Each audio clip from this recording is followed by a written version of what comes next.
This is a big moment, and over the last 2 years, the Apollo Alliance has been going into overdrive to try to set the foundation for the green economic revolution. Last year, we put together something called the New Apollo Plan. I hope you all go to our website at apolloalliance.org to look for it.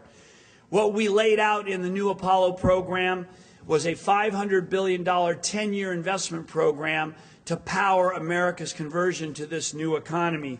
We called for investments in technology and energy efficiency in our people.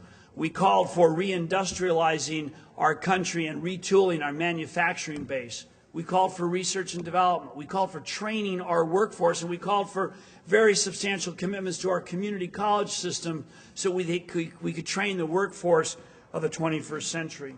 When Barack Obama became president, we rolled up our sleeves and worked with the administration and the Congress to include in the stimulus bill the biggest ever commitment to the green economy this country's ever made.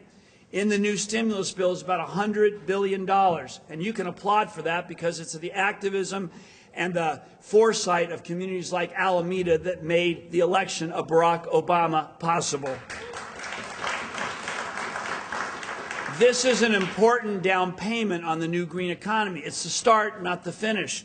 There's $38 billion for energy efficiency. There's $11 billion to improve our grid across this country. $17 billion for ready-to-go transit projects.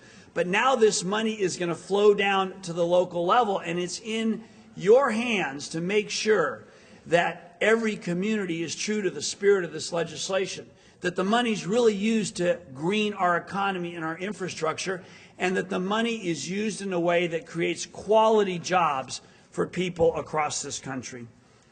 The green revolution started.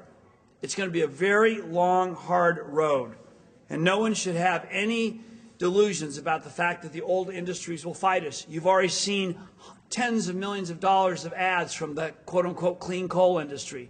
You've already seen ads that said if we just explore for more oil, notwithstanding its impacts on carbon emissions, it will provide more money for fire and police and schools. The battle has just begun. At the Apollo Alliance, we're going to focus very hard this year on pushing through climate legislation, and we believe that the key to climate legislation is convincing all those Congress people and senators in states like Ohio and Pennsylvania and West Virginia that there's a better future for their communities than their workers working in coal mines, of their children having asthma, that there is a future in making the component parts of the wind industry. There is a future in producing solar panels. There is a future in producing the hardware and the gears for the new clean energy economy. To win this fight will take big investments and big policy changes. It will take the grit and the courage and the risk-taking of entrepreneurs, and it will take our political organizing to offset the money forces that will resist this change. Look, the change we're about to go through in our economy is big.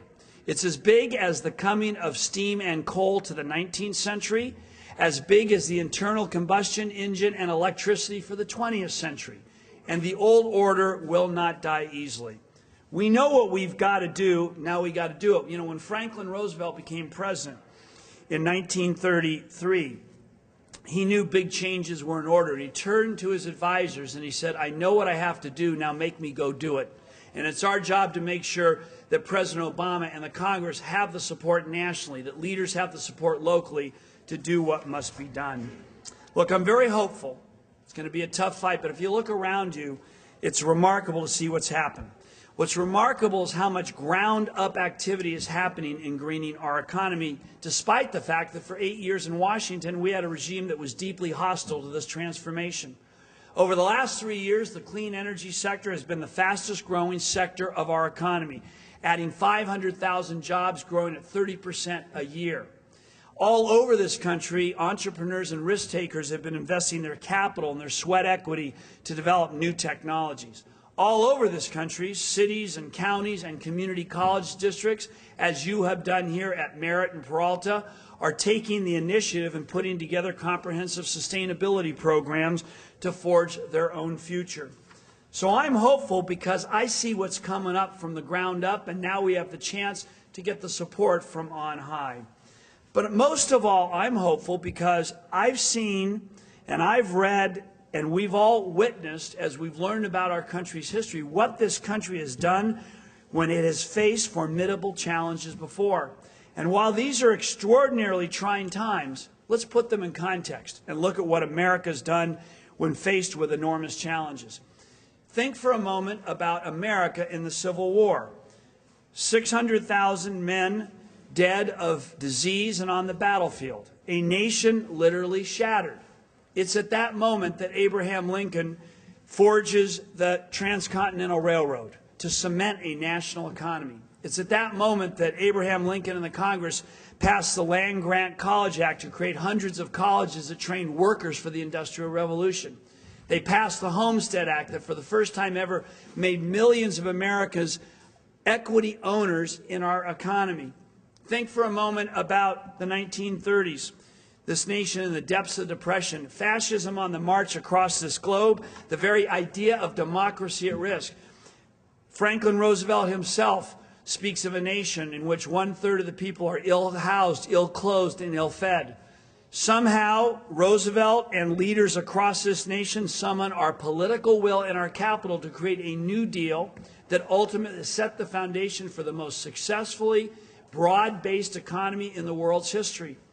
And if anyone tells you we cannot retool to be a green economy within a decade, let me remind everyone in this room that when America entered World War II, we had a horse-drawn artillery. 3 years and 8 months later, to defeat fascism, we had created an arsenal of democracy and equitable economy. And when I was a young person, I grew up in the 1950s and 60s. It was the Cold War, a time of threat. I remember the night that the Russians sent Sputnik up into the air. It was a frightening moment for Americans because Americans understood that the USSR, if it could put a satellite in space, could put missiles in space aimed at our country. How did America respond? Not just by military investments, but by investments in our people, in science and technology.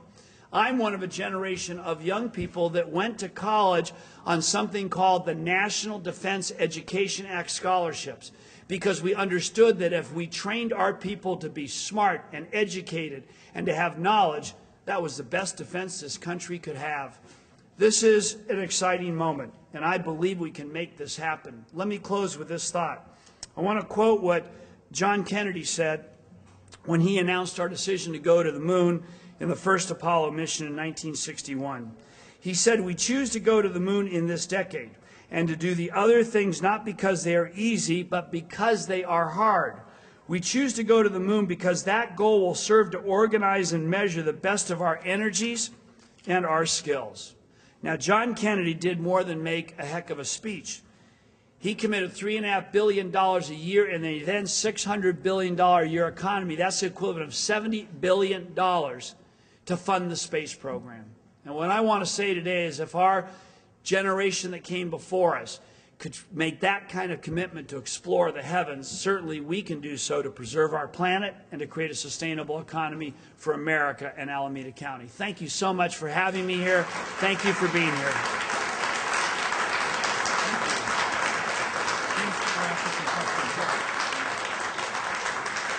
Thank you very much, Phil. We've got some folks right now with scrap paper, and if you want to ask a question, write it down. We're going to be, we've got some time for Q&A right now, so raise your hand. I'm sure you've got some questions. We're going to start off with this one. We'll see how much time we have for questions.